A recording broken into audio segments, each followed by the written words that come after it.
또 좋은 소식들이 있으시면 알려주시기를 부탁드리고요. 일단 오늘은 여기서 시작하도록 하겠습니다.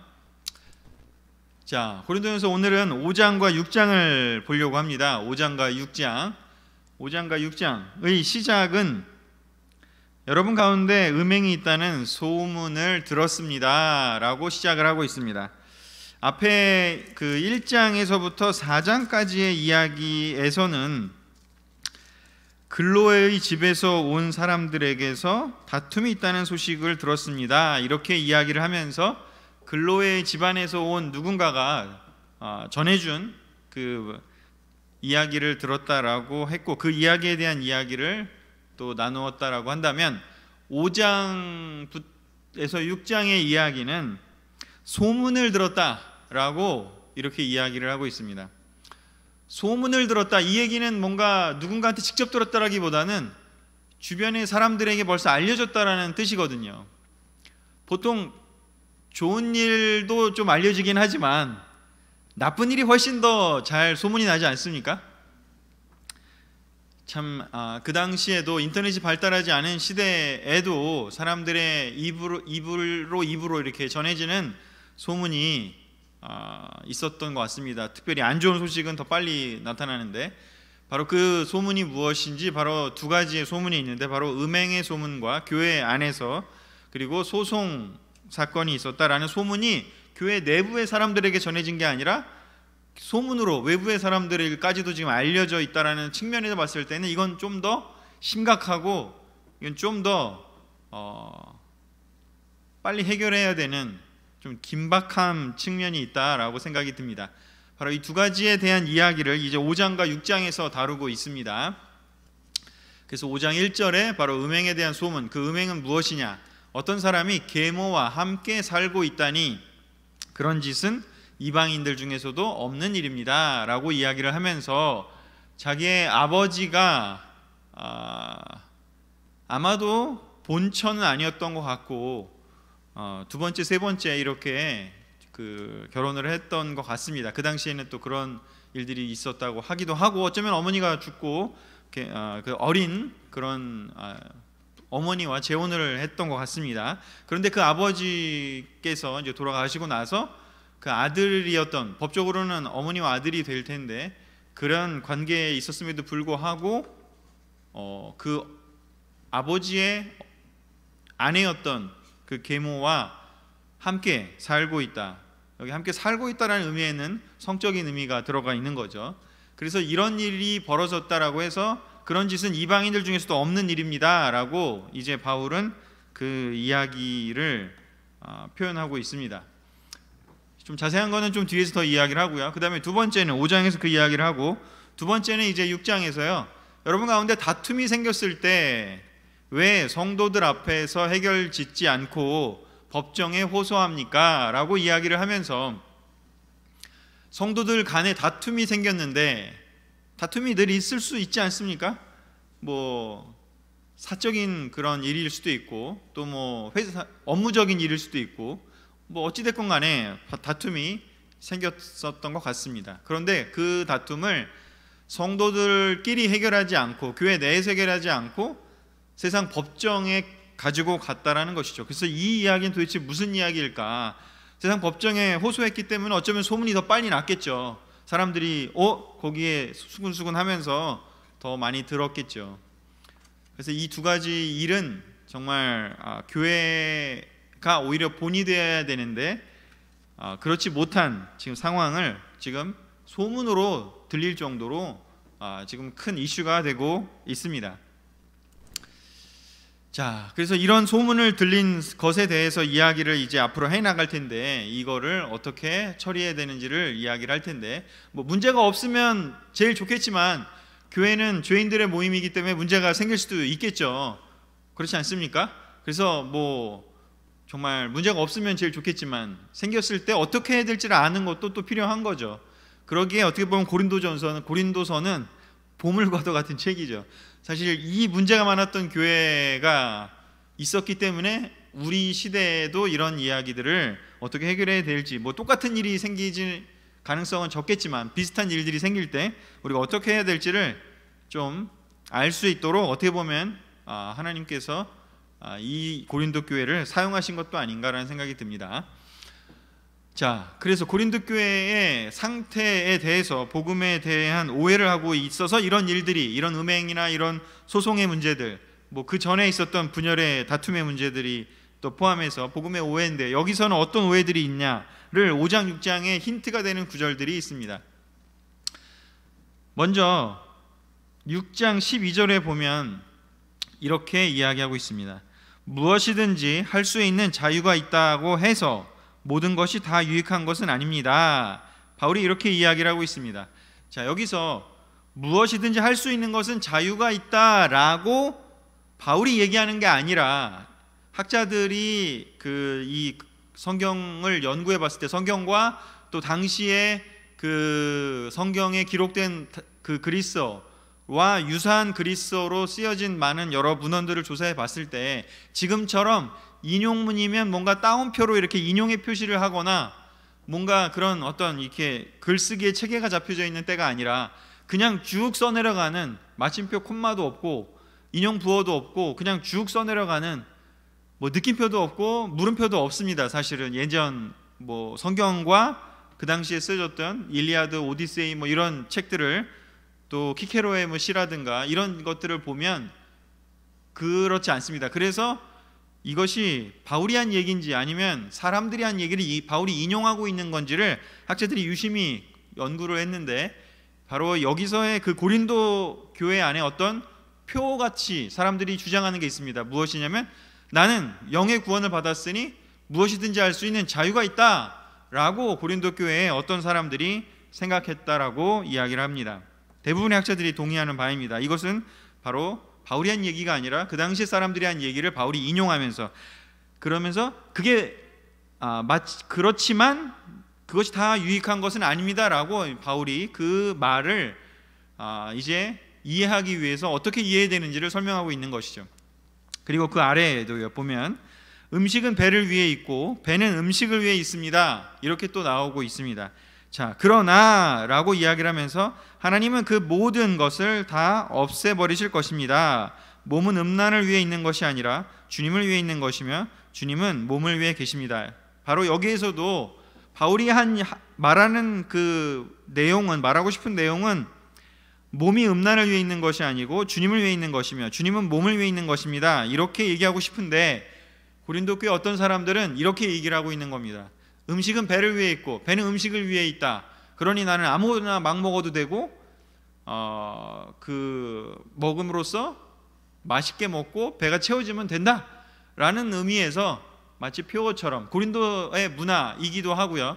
바로 그래서 이런 표어들이 그 당시의 상태를 나타내는 말들인데, 고린도 지역의 자유롭고 방탕한 문화를 고린도 교회의 일부 형제 자매들 가운데도 이렇게 교회의 복음과 연결시켜서 오해하고 있는 그런 사람들이 있었음을 여기서 알게 됩니다. 조금 더 깊게 들어가면 그 당시에 있었던 수사학적, 즉 홍보의 말에 되게 집중했던 내용보다, 진리보다는 어떻게 하면 잘 설득하고 말을 그럴듯하게 해서 사람들에게 뭔가 영향을 줄 수 있을까를 고민했던 소피스트 철학과 또 교회 안에 있던 이런 나는 무엇이든지 할 수 있다라고 잘못 생각하는 것이 바로 영지주의인데, 그런 개념들이 이 안에 녹아 들어가 있다라고 학자들은 해석하고 있습니다. 그래서 이런 잘못된 생각 때문에, 복음에 대한 오해가 있었기 때문에 음행도 있었고, 또 중요한 건 뭐냐면 그 음행을 그냥 내버려 두었다라는 것입니다. 그리고 또 하나는 성도들끼리 다툼이 있을 때 소송을 했다라는 것이죠. 바로 이런 것들이 복음에 대해서 잘못 알고 있기 때문에 바로 나타난 현상입니다. 그래서 이것을 바울이 두 가지를 바로잡기 위해서 하나씩 딜을 하고 있습니다. 바로 그 부분에 대해서 이제 살펴보도록 하겠습니다. 자, 그 첫 번째가 바로 음행 사건입니다. 이 사건을 이해하고 어떤 상황인지 파악해보고 그 다음에 이 사건을 처리해 나가는 것. 우리가 처리한다라고 세상에선 이야기를 하는데, 이제 교회 안에서는 치리한다라고 이야기를 또 합니다. 자, 그래서 이 내용에 대해서 봐야 되는데요. 이 음행을 왜 처벌해야 하는지, 그 중요한 그 신학적 근거를 바로 바울은 두 가지를 지금 제시하고 있는데요. 첫 번째가 뭐냐면 5장 6절입니다. 같이 읽겠습니다. 시작. 여러분이 자랑하는 것은 좋은 일이 아닙니다. 적은 누룩이 반죽 덩어리 전체를 부풀게 한다는 것을 모르십니까? 자, 다른 많은 그 죄들의 속성이 뭐냐면 전염성이 있다는 것이죠. 그 좀비 영화에서도 보면 좀비가 혼자 그냥 자기만 좀비가 되고 끝나지 않습니까? 막 계속 옆에를 물어뜯고 해서 이렇게 동료를 만들지 않습니까? 죄의 특성이 바로 그러한 좀비 같은 특성이 있습니다. 근데 그 죄 중에서도 아주 악질의 죄가 바로 음행인데, 그 음행은 성적 부도덕함인데요, 바로 그 성적 부도덕함은 특히 문제가 뭐냐면 반죽 덩어리 전체를 부풀게 할 가능성이 매우 큰 사건입니다. 왜냐하면 누군가가 이렇게 음행이 있는데 그것을 내버려 둔다라는 얘기는 뭐냐면 그것에 대해서 어떻게 보면 비슷하게 생각하거나 아니면 용인한다는 것이지 않겠습니까?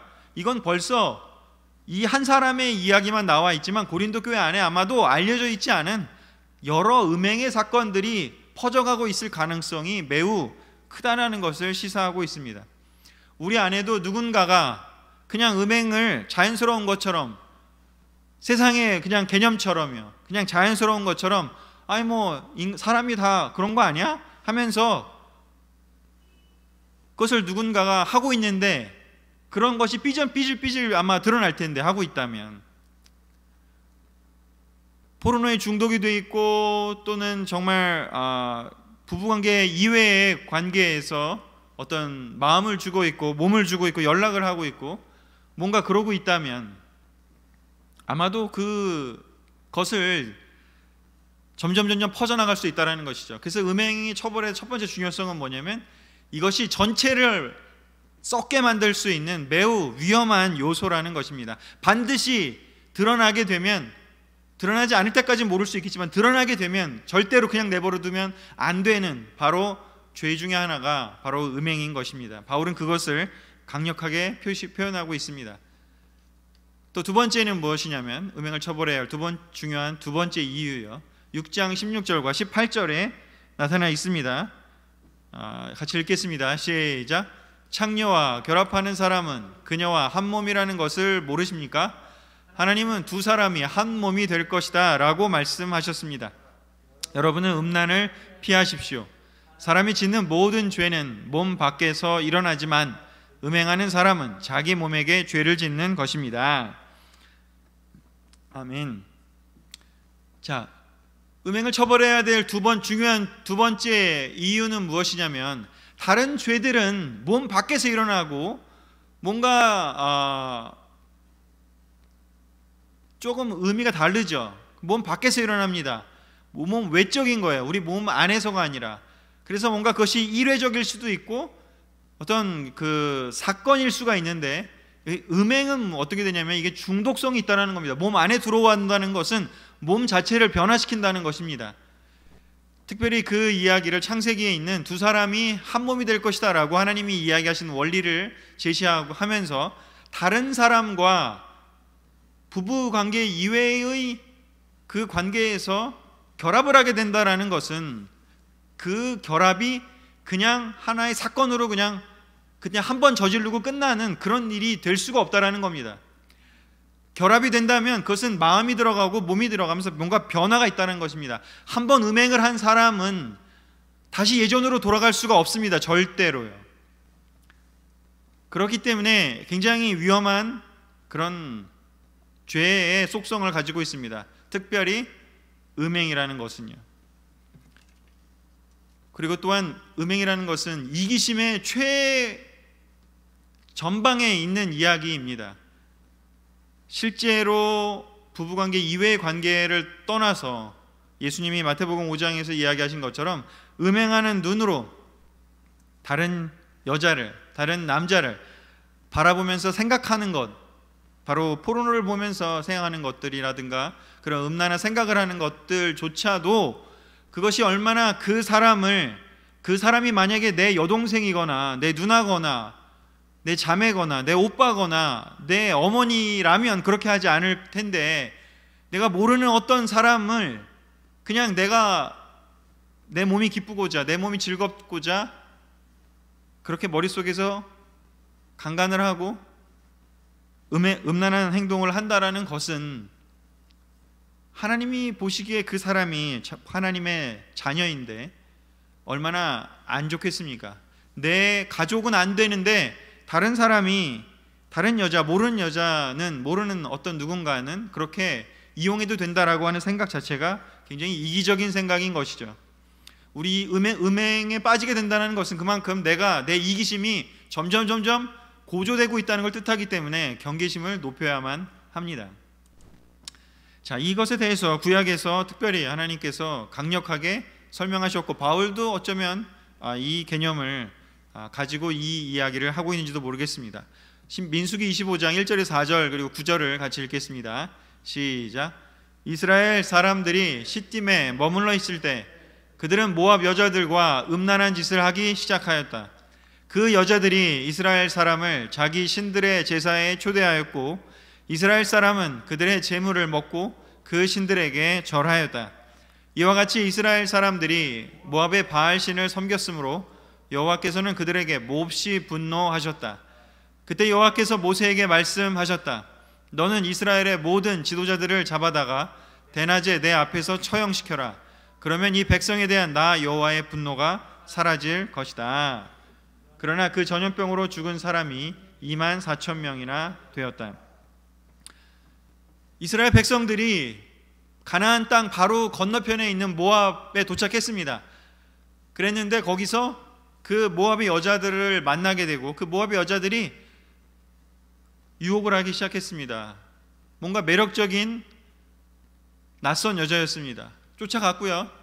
거기서 그냥 처음에는 순수하게 갔는지도 모르겠지만 그 여자들이 데려간 곳은 자기들의 신들의 제사에 초대한 것이었습니다. 그리고서 신들의 제사를 할 뿐만 아니라 그 여자들과 성관계까지 진행이 됐습니다. 이것에 대해서 하나님께서 몹시 분노하셨습니다. 특별히 누룩이 전체를 부풀게 한 것처럼 한 명, 두 명이 시작한 이 음란한 짓이 그 신명기 이 내용을 자세히 읽어보면 상당히 직급이 높은 지도자들의 지도자들까지도 여기에 참여한 내용들이 나오게 됩니다. 그래서 아래 나온 것처럼 9절에 나온 것처럼 하나님께서 그 전염병으로 그 죄를 지은 사람들을 처벌하셨는데 죽은 사람이 24,000명이나 될 정도. 이것이 정확한 숫자인지 상징적인 의미 숫자인지는 잘 모르겠지만 둘 다 포함될 수 있겠지만 상당히 많은 숫자가 여기에 들어갔다라는 것을 의미하고 있습니다. 자, 이만큼 음행에 대해서는 바로 바울이 이야기한 이 두 가지 이유 때문에 너무나 우리가 경계해야 되는 겁니다. 이것이 한번 교회에 침투하고 공동체에 침투하면 하나님이 그 공동체를 어떻게 치리하시는지요? 다 처형시키라고요. 그 공동체는 더러워졌다라고요. 그 공동체는 썩었다고요. 몸이 썩어 들어가면 그 썩어 들어간 부위를 절단하지 않으면 온몸이 다 죽게 됩니다. 그것이 바로 하나님의 뜻입니다. 이 개념을 우리가 정확히 알고 있어야 우리가 어떻게 하면 건강한 이성교제를 할 수 있고 또한 어떻게 하면 건강한 결혼관계를 만들어갈 수 있는지까지도 연결이 되기 때문에 이 개념은 너무나 중요합니다. 자, 이런 개념을, 이런 중요함에 대한 것을 생각해 보면서 바울은 이것에 대해서 정신 차리라고 이야기를 하면서 이제 두 가지를 이야기를 합니다. 첫 번째는 그 사람에 대해 그런 음행에 대해서 여러분들이 어떻게 해야 되느냐, 바로 6장 18절 좀 아까 읽었던 구절이기도 한데요, 이렇게 이야기하고 있습니다. 여러분은 음란을 피하십시오 라고 되어 있습니다. 개인적인 권면을 하고 있습니다. 각 사람에게 그 사람을 본받지 말고 이렇게 해라 라고 이야기를 하면서 음란을 피하라고 이야기를 합니다. 유사한 구절이 에베소서 5장 3절에도 나옵니다. 같이 읽어볼까요? 시작. 음란과 온갖 더러운 것과 욕심은 여러분 가운데서 이름조차 부르지 마십시오. 자, 영어로 보면 우리가 조금 더 이해하기가 좋은데요, 음란을 피하라라는 이야기를 합니다. Flee from 이라고 되어 있습니다. 도망치라는 뜻입니다. 이 말의 뜻은 뭐냐면 음란은 극복할 수 있는 게 아니라는 겁니다. 음란은 도망가야 되는 것이고 피해야 되는 것이지 그것을 부딪혀서 이겨낼 수 있는 것이 아니라는 겁니다. 음란한 영상이 틀어져 있는데 그걸 보면서 나는 극복할 거야 라고 하는 것이 얼마나 어리석습니까? 음란한 상황 속에 들어가고 있는데 거기에 들어가는 것이 얼마나 어렵습니까? 물론 불가능한 것은 아니겠지만 그냥 견디다 참고 나올 수는 있겠지만 피하는 것이 상책이라는 것입니다. 극복할 수 있는 것이 아닙니다. 이 에베소서 5장에서도 영어로 이야기를 합니다. But among you there must not be even a hint of sexual immorality. 힌트조차도 성적 부도덕함, 음란함의 힌트조차도 거긴 있게 하지 말라고요. 힌트가 들어오면 느끼고 빨리 피하라는 이야기입니다. 이 정도는 작으니까, 힌트 정도는 작으니까 내가 그냥 이겨낼 수 있겠지, 극복할 수 있겠지 라고 하면서 계속 그것을 묵상하거나 바라보거나 생각하거나 거기에 머무르지 말라는 것입니다. 빨리 피하라는 것입니다. 이름조차 부르지 말라는 말이 바로 이런 의미가 됩니다. 그래서 개인적으로 그런 음란의 그런 상황 속에 피하는 방법으로 우리가 대처할 수밖에 없다라는 것을 바울이 가르쳐주고 있습니다. 두 번째는요, 그럼 그 사람은 어떻게 할 건가에 대해서 이야기를 합니다. 자, 5장 2절과 그 다음에 11절을 먼저 읽어보도록 하겠습니다. 시작. 그러고도 여러분은 잘난 체 할 수 있습니까? 오히려 비통한 마음으로 그런 사람을 여러분 가운데서 쫓아내야 하지 않습니까? 교회 밖에 있는 사람들은 하나님이 판단하실 것입니다. 그러므로 악한 사람은 여러분 가운데서 쫓아내십시오. 자, 여기서 이 사람에 대해서 비통한 마음으로 라고 먼저 이야기를 하고 있습니다. 이 이야기를 왜 하느냐? 이 계모와 함께 살고 있는 이 형제를 학자들이 추정하기로는 부유한 사람이었을 거라고 추정을 합니다. 어쩌면 계모와 결혼하게 된 이유도 상속을 위해서 그랬을 것이라고 콘첼만을 비롯한 몇몇 학자들이 주장하고 대부분 그 의견에 동조를 하는데요. 자, 이 사람이 어떻게 보면 부유했다라는 거, 유력한 어떤 지위가 있었다는 거예요. 교회 안에서 유력한 지위가 있어요. 사회적으로도요, 돈도 있고요, 지위도 있어요. 그러니까 사람들이 함부로 못 건드리는 거예요. 그러니까 이게 얼마나 교회의 모습과 다르다는 겁니까? 사람들이 비통한 마음, 음란이 있다면 비통한 마음이 들어야 되는데 어떻게 보면 눈치를 보거나 아니면 아유 그렇다고 쫓아내면 너무 심한 거 아니야? 이 인간적인 마음, 비통한 마음 대신에 인간적인 마음이 그 교회 안에 있었는지도 모르겠습니다. 비통한 마음이 들어야 합니다. 비느하스 같이요, 민수기에 있었던 것처럼요. 하나님의 그 분노하심을 이해하고 하나님의 그 분노하심 때문에 이 공동체가 하나님께 버림받기 일보 직전이라는 것을 기억하면서 비통한 마음을 먼저 가져야 합니다. 주위에 여러분의 바이블톡에 음란한 사람들의 모습이 나타날 때 여러분은 어떤 마음을 갖고 있습니까? 그 형제를 위해서라도, 그 자매를 위해서라도요, 음란한 마음이 드러날 때는요, 우리가 비통한 마음으로 대처를 해야 됩니다. 이 형제는 어쩌면 너무나 회개할 가능성이 이제 없는 것 같습니다. 그렇게 쫓아내만 하는 최후의 길밖에는 남아있지 않았던 것 같습니다. 마태복음에서처럼요, 한두 명이 먼저 이야기를 하고 두 사람이 더 가서 이야기를 하고 그래도 안 된다면 교회에 이야기하고 교회의 말도 듣지 않으면 쫓아내야 한다고 했기 때문에 그 구절과 이 구절과 연결을 시켜본다면 이 형제는 회개할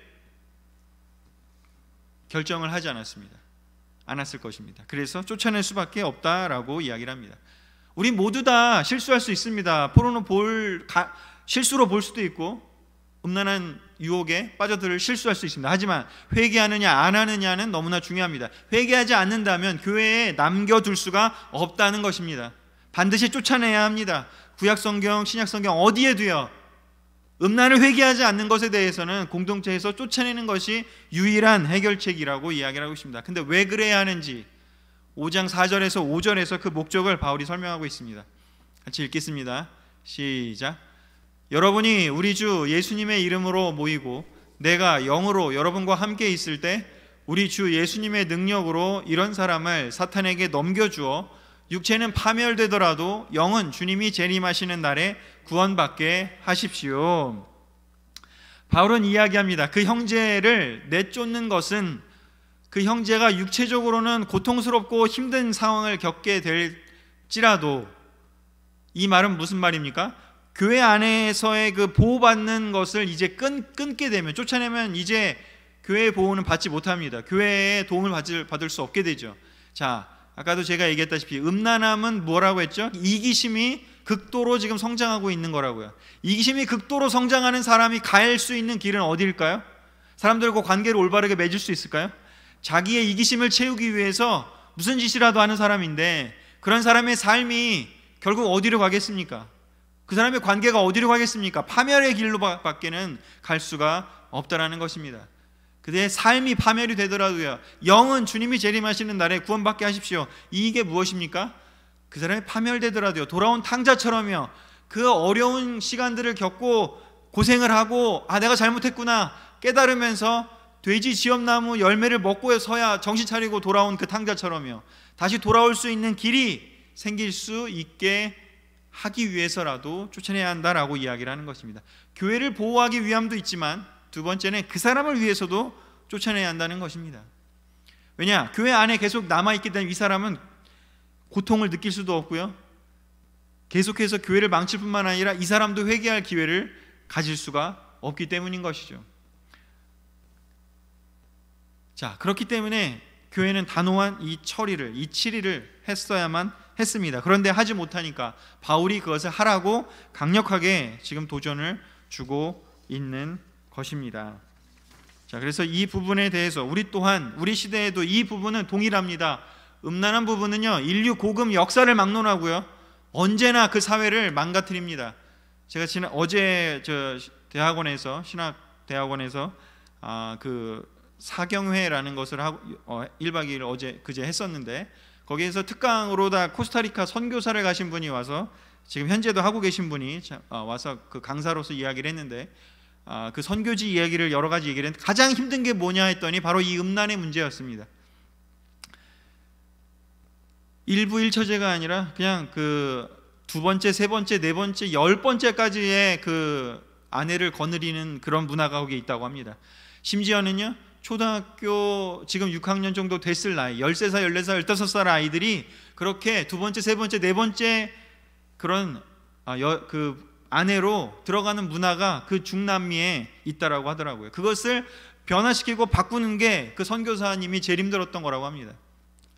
또 여러 가지로 뭐 지금 선진국이든 뭐 중남미 그런 개발도상 국가, 저개발 국가만의 이 문제가 아니지 않습니까?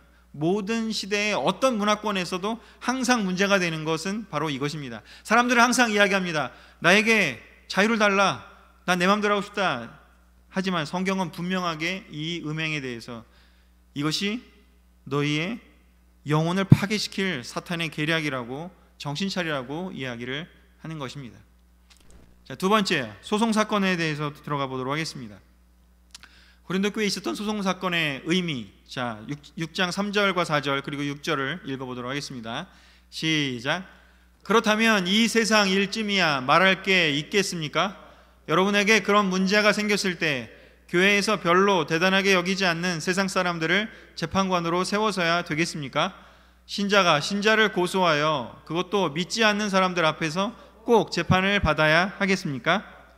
자, 두 번째 문제는 바로 소송의 문제였는데요. 자, 이 소송의 문제는 우리가 조금 생각해 봐야 되는데요. 학자들은 이 소송이 형사소송이 아니라 민사소송이라고 모두 대부분 다 공감합니다.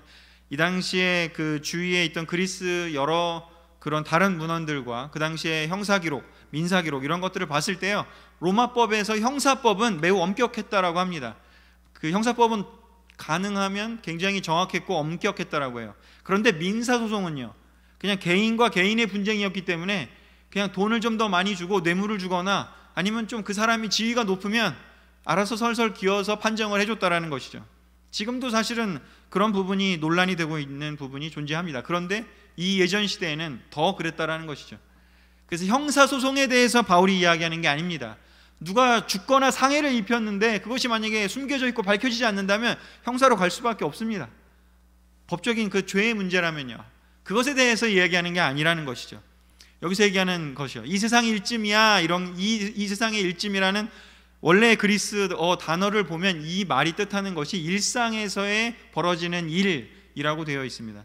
바로 그런 문제가 생겼을 때, 바로 민사소송에 해당되는 문제가 생겼을 때 그런 거를 가지고 어떻게 했는지요? 교회 안에서 해결하는 것이 아니라 세상의 법정에 세운다는 것이죠. 그 세상의 법정에 소송을 제기하는 이유가 뭐겠습니까? 승소할 가능성이 있다라고 생각하니까 그렇게 하는 거 아니겠습니까? 자기가 유력한 사람이거나 돈이 많은 사람이 이렇게 했다라는 것입니다. 뭔가 자기의 재산에, 자기의 뭔가 평판에 불이익이 생기는 일이 벌어지면 교회 안에서 잘 상황을 파악해보고 그걸 해결하려고 하지 않고, 아니 감히 나한테 손해를 끼쳐? 감히 나를 무시해?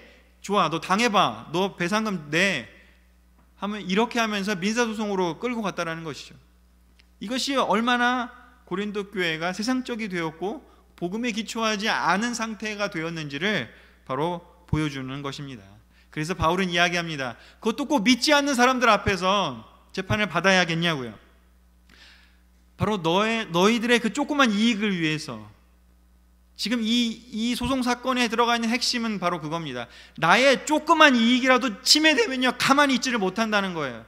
그걸 어떻게든 보상받고요, 어떻게든 해결이 받고 싶은 거예요. 바로 그 부분에 대해서 그래서 바울은 이야기하고 있습니다. 이 소송하는 것이 어떤 의미인지요. 6장 7절에서 8절이요. 같이 읽겠습니다. 시작. 여러분이 서로 소송하는 것은 성도로서 이미 실패했다는 것을 말해주는 것입니다. 차라리 여러분이 손해를 보거나 속는 것이 더 낫지 않습니까? 그런데 여러분은 오히려 여러분의 형제에게 피해를 주고 형제를 속이고 있습니다. 너무나 탐욕스러운 지금 상황에 있다라는 것입니다. 손해를 보거나 속는 것을 그냥 못 견디는 겁니다. 조금이라도요. 의도적이었던 의도적이지 않았더니요. 사실은 의도하지 않았는데도 누군가에게 손해를 끼칠 수 있지 않습니까? 우리가 그런 상황이라면 이게 도대체 왜 이러지? 왜 이런 일이 벌어지지? 상황을 파악해보고 이게 의도하지 않았는데 이렇게 된 거구나 라고 이야기하면 서로 잘 사과받고 해결할 수 있지 않겠습니까?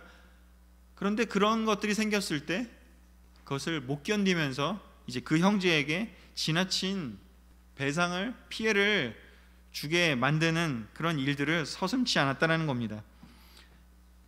이런 형제들이, 이런 사람들이 교회 안에 나타나기 시작했는데도 교회는 속수무책으로 아무 일도 안 하고 있었기에 고린도 교회가 죽어가고 있고 썩어가고 있었던 것입니다.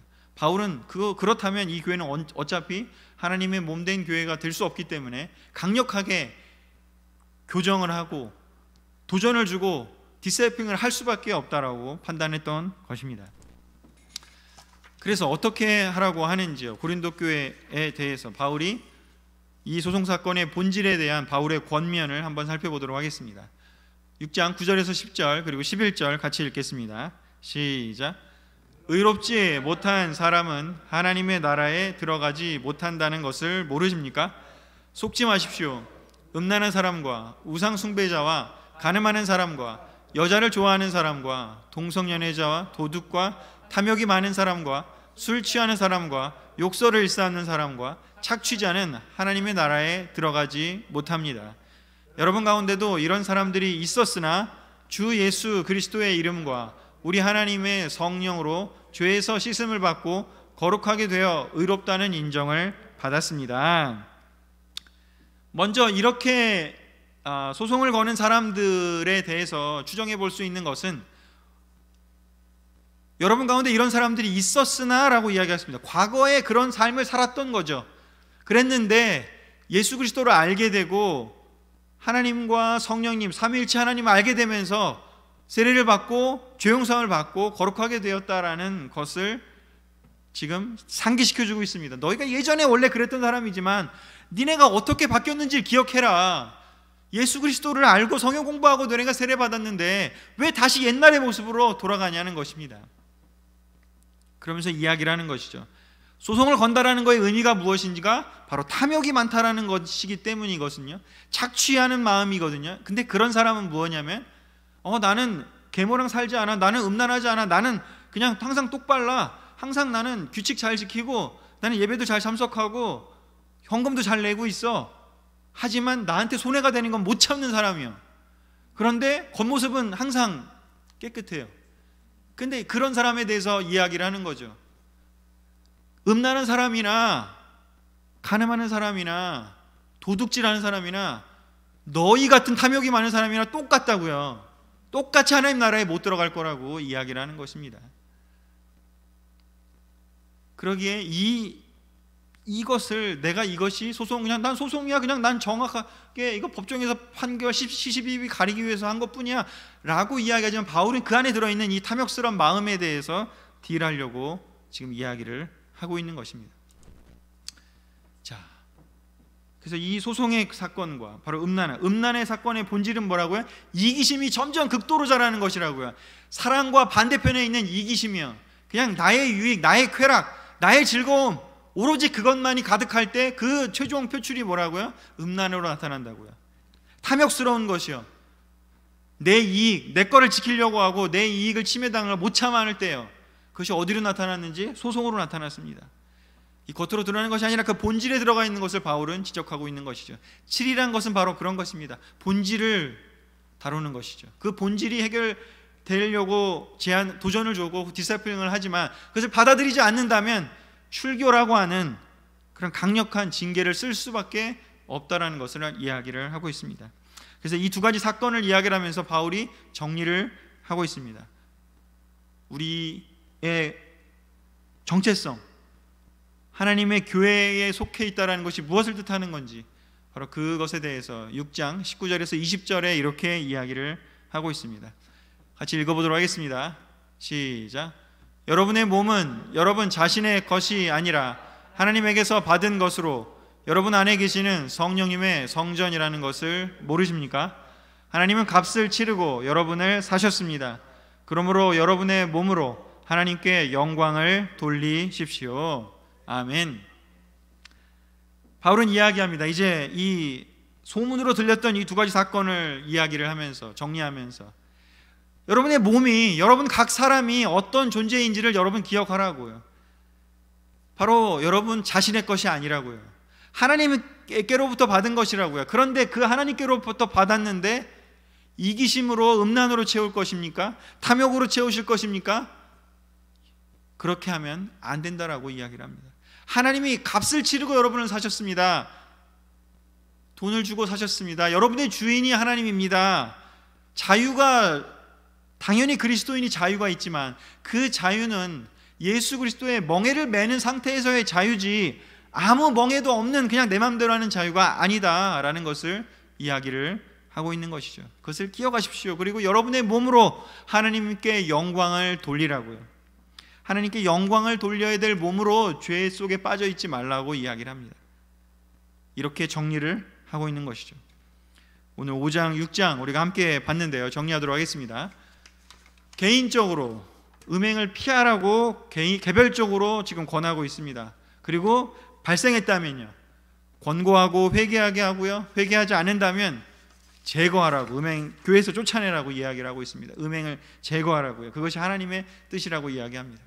두 번째요, 조금 손해보는 것 같더라도 침착하게 같이 대화하면서, 특별히 교회 아니라면 교회 안에서 사실 조금 손해보는 느낌 받는 일이 안 생기겠습니까? 우리가 사람들끼리의 모임인데 그때 어떻게 하라고요? 뒷담화하거나 소송 가지 말고요. 소송을 가는 것, 난 소송은 안 가요. 우리 교회에 소송 간 적 있어요? 그럼 나랑 상관없는 일, 이렇게 아니라 뒷담화하거나 뭔가 자꾸 자기의 편을 만들어서 그걸 못 참아 한다면 똑같은 것입니다. 본질은 조금 손해보는 것 같을 때 어떻게 행동해야 될지요. 주님의 영광을 기억하고요, 형제자매들이 실수할 수 있다, 긍휼의 마음으로요 해결할 수 있도록 마음을 열고 오픈하고 이야기하고 서로 대화하면서 풀으라는 겁니다. 고집스럽게 끝까지 그 탐욕스러운 마음을, 손해보기 싫어하는 그 마음을 가져가지 말라고 바울은 이야기하고 있습니다. 그리고 마무리를 하면서요, 우리가 누구인지 우리의 정체성을 다시 한번 기억하라고 이야기합니다. 바로 우리는 하나님께서 값을 치르고 산 그리스도의 몸이다, 그리스도의 지체이다. 그리스도의 지체라는 것을, 우리가 하나님이 우리의 주인이라는 것을 안다면 우리가 이렇게 살지 않을 것이다 라고 강력하게 가르쳐주고 있는 것입니다. 자, 이 부분에 대해서 우리 오늘 같이 공부했고요. 우리 여러분들도 특별히 요즘 날씨가 따뜻해지고 또 우리 음란한 유혹들이 많이 들기 시작할 수 있는데요, 특별히 여러분들이 행위로 지은 그런 음란의 죄가 있다면 여러분 바이블톡에서 형제들과 자매들과 개별적으로 오픈하시고 제자 훈련 시간들을 보내시기를 바라고, 또 탐욕스러운 마음, 손해 보기 싫어서 뭔가 고집스러운 마음을 품고 계신 게 있다면 그것을 드러내고, 힘든 일이 있다면 드러내고 오픈하고 관계 속에서 그 문제들을 해결해 나감으로써 그리스도의 몸된 교회를 우리가 거룩하고 깨끗하게 하나님의 영광을 위해서 보존할 수 있도록 여러분 모두 함께 노력했으면 좋겠습니다. 이 고린도 교회의 이야기가 단지 2000년 전에 그냥 그 사건을 남겨두기 위해서 존재하는 것이 아니라 오늘 우리들을 위해서도 기록되었다라는 것을 모두 다 기억하셨으면 좋겠습니다. 말씀을 마치겠습니다.